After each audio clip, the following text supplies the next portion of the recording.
Hey people, Mike that Tankless guy here. Alright, I'm going to start a blog and take you on my travels and my journeys to repairing tankless heaters. Like I've always said, even my YouTube channel is very important for training. We're at this local, very popular restaurant in St. Augustine. We came here for low gas pressure on the cook line, and I noticed the tankless heaters hanging, and one problem which amassed to a lot of problems. So let's go on this journey for part one, and you can see why it is very important for training. So we have two Navion units. They're NPE 240A2s.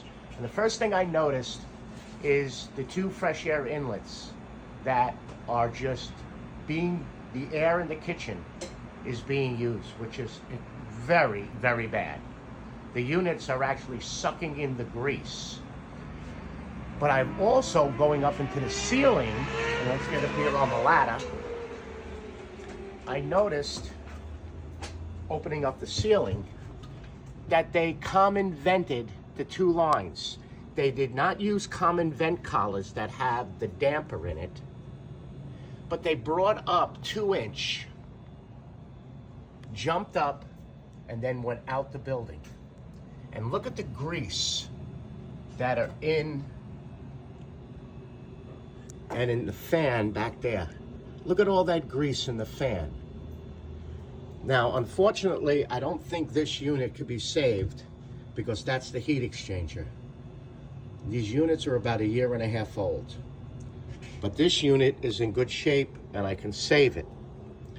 They actually used communications cable to tie them in, but never set up the computer.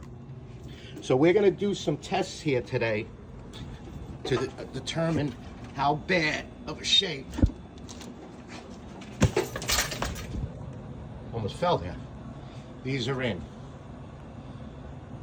No vents on the condensate drains. They use metal, and it is not piped correctly. So, all right, this is going to be a multi-part video, and I'll take you through it. Look forward to the next ones.